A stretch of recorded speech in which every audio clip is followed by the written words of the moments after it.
Hi, dear love. Take a deep breath in with me and raise your vibration and exhale and be at peace. I wanted to share with you how the spirit realm comes to me. Some people ask, and I said, okay.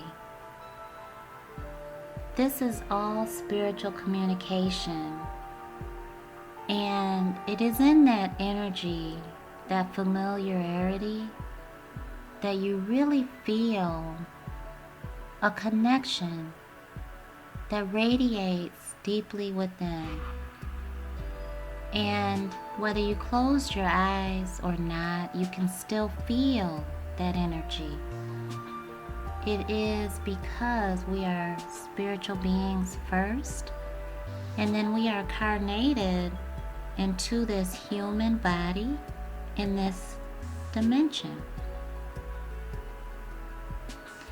And so there are so many threads and ways and pathways that the spirit realm reaches out. Not all of it is of God. And we know, even according to the principle of polarity, there is an opposing force for every energy. And so I see spirits, I see ghosts that have ascended on or even gotten lost, usually within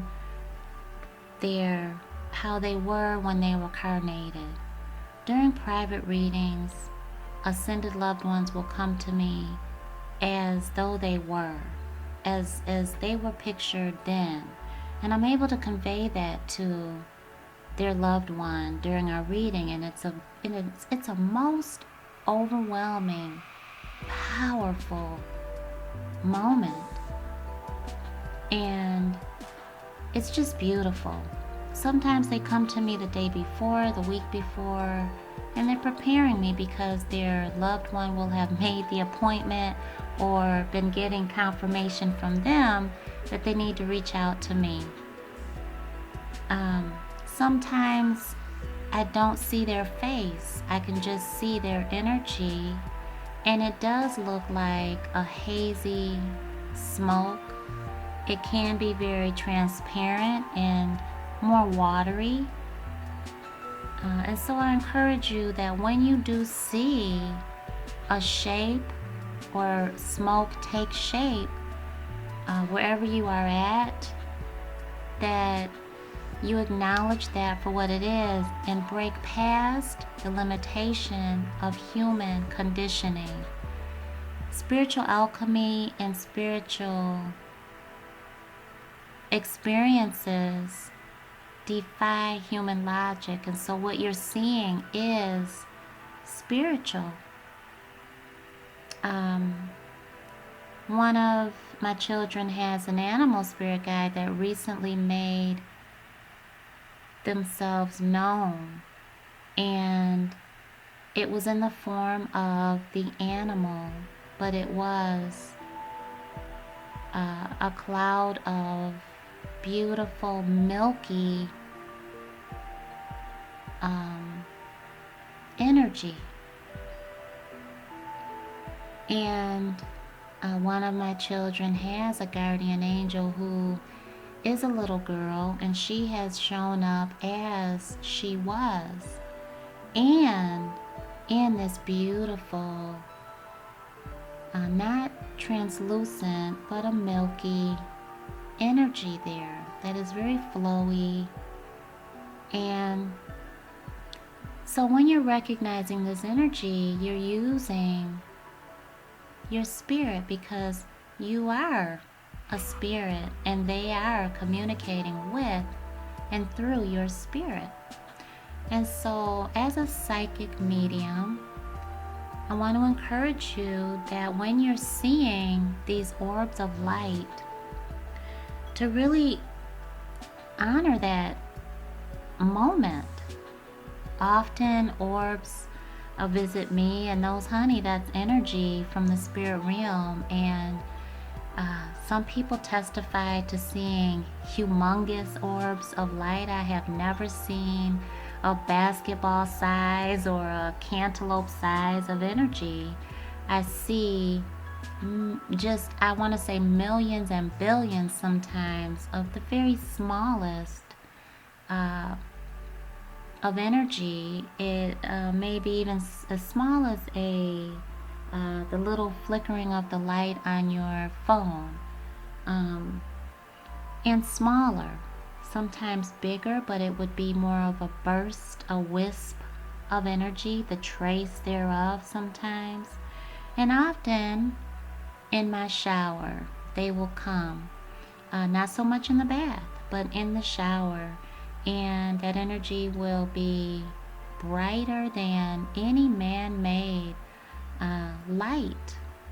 And so when you see a beautiful orb, acknowledge that energy and how your body is feeling, because that is speaking towards your spiritual gift. Any number of the clairs, clairvoyance, clairsentience, clairaudience, clairfaction, you can also, so pay attention to all of those beautiful things that are ignited within you when you see an orb or a type of energy that resides within the spirit realm. Children, definitely, which is not always the easiest for me, even as a master spirit guide, because I often see them as they were in this lifetime, and had they lived a very rough, tough existence or suffered a horrible death, then sometimes that's what I see. And so that part of being a psychic medium and a master spirit guide is extremely difficult. But like I said, one of my children has a little girl as her guardian angel, and she has a teddy bear, and she comes and she's in her nightgown, and she's a very milky, flowy image, but she also sat across from me when I was doing a reading last year, and let me see her the way she was. And she was in her white nightgown, and she's just gorgeous. Little blonde hair, just a little beautiful girl. And she acknowledged, or she let me know she was there by letting me see her pass by the window in the middle of a reading. And so it was beautiful, and it was that time that I was doing the Virgo monthly or weekly, and that is my daughter's sun sign as well. So I do believe they're connected. And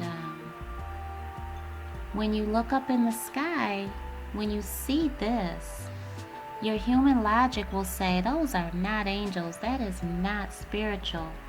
It's science. It's the gases forming a cloud formation. And that's okay, because human logic defies anything else, and spiritual logic defies human logic. And so there is that struggle, and that is that struggle of spiritual awakening. So I encourage you, as I challenge you, to look at the sky the next time you see anything that your soul says, oh my gosh, that looks like an angel, and to ask yourself why it's not an angel. I was dropping the kids off one day, one year, and I just remember looking up in the sky, and this angel was tremendously huge. And I was so grateful. I stumbled to get the picture and I got it, and none of the clouds were moving. And I just prayed that I could get out fast enough to just look at it again. And it was gone. Her wingspan was just humongous. None of the other clouds moved. They were there. They were puffy, billowy clouds, and this one angel was gone. And so when you do receive that type of communication that defies what your human eyes are seeing, let your soul tell you it's okay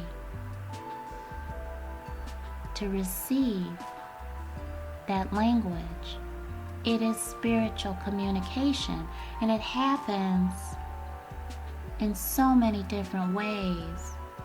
Our human conditioning, societal rules, even family traditions and cultures, even insecurities, that's a human conditioning. It's a limiting principle of belief. Can stop us from living freely as our souls wish us to be. So be reminded that connection you feel has already let you know that it reached past the surface of your skin, of your awareness as a human being, because it is spiritual. It is an awareness that is unconditional. It is chemistry. It is spirituality. It goes beyond the limitation of religion. And I encourage you to continue to seek, okay? And join our spiritual talk for your spiritual awakening phases on Saturdays. It's free. We discuss all of the above, and it's a good time for community, because as you progress in your spiritual unfoldment, as you become more enlightened, we are meant to share and teach and continue to be taught and seek. And so I look forward to seeing you very soon. Take great care. Love you.